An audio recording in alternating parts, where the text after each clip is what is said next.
नमस्कार, मारवाड़ी मीडिया आप देख रहे हैं। चलिए एक नजर डाल लेते हैं प्रदेश की आज सुबह की महत्वपूर्ण खबरों पर जो आपके जीवन से जुड़ी हुई है। सबसे पहले बड़ी खबर आपको दे दे, घरेलू गैस सिलेंडर के दामों में एक बार फिर बढ़ोतरी कर दी गई है। बीते 9 दिनों के अंदर यह दूसरी बार हुआ है जब दामों में बढ़ोतरी हुई है।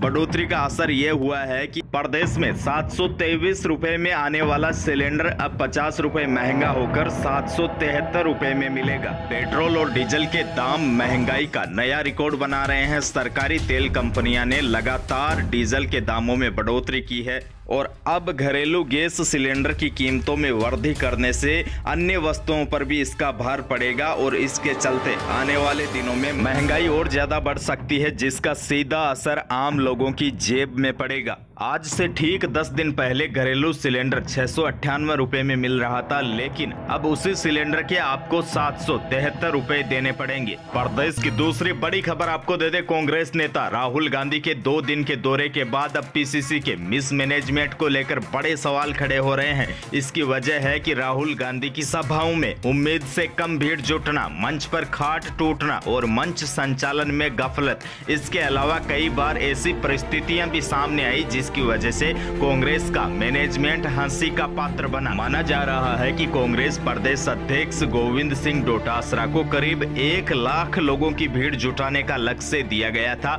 और कांग्रेस को उम्मीद भी थी, लेकिन इस सभा में उम्मीद के मुताबिक भीड़ इकट्ठी न हुई और सभा स्थलों को ट्रैक्टरों से भी नहीं भरा जा सका। और खास बात यह रही कि राहुल गांधी की सभाओं में 90% नारे सचिन पायलट जिंदाबाद के गूंजे। प्रदेश की अगली बड़ी खबर आपको दे दे, कांग्रेस के बाद भाजपा की भी अंदरूनी फूट सामने आने लगी है। कोटा में भाजपा समर्थित धड़ा खुलकर सामने आ गया है। भवानी सिंह राजावत, प्रहलाद गुंजन जैसे भाजपा नेताओं की मौजूदगी में पार्टी के लिए राजनीतिक चिंतन शिविर का आयोजन हुआ, जिसमें साफ कहा गया है कि वसुंधरा राज्य की उपेक्षा अब बर्दाश्त नहीं की जाएगी। साथ ही में आपको बता दें, कांग्रेस सरकार की विफलताओं को लेकर भाजपा की राष्ट्रीय उपाध्यक्ष वसुंधरा राज्य की अगुवाई में अब अप्रैल के महीने में कोटा में 50,000 लोगों की रैली निकाली जाएगी, जिसमें देश के गृह मंत्री अमित शाह और प्रभारी अरुण सिंह को भी आमंत्रित किया जाएगा। वसुंधरा राज्य खेमा एक बार फिर एक्टिव हो चुका है। भाजपा की अंदरूनी फूट अब सतह पर उजागर होने लगी है। अगली बड़ी खबर आपको दे दे, सड़क और परिवहन मंत्रालय ने आज से टोल प्लाजा पर फास्टैग को पूरे देश में अनिवार्य कर दिया है। अब दुपहिया वाहनों को छोड़कर अन्य सभी वाहनों को इसके जरिए ही टोल का भुगतान करना पड़ेगा। दरअसल कई लोगों के मन में सवाल है कि आखिरकार ये फास्टैग होता क्या है। तो आसान भाषा में समझे तो फास्टैग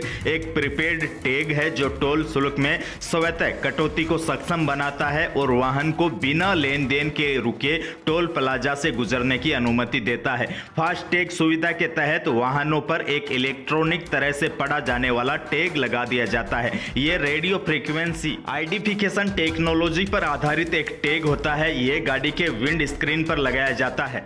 तो यही थी प्रदेश की आज की कुछ बड़ी और महत्वपूर्ण खबरें। बाकी तमाम खबरें सबसे पहले पाने के लिए चैनल को सब्सक्राइब कर लीजिए। धन्यवाद।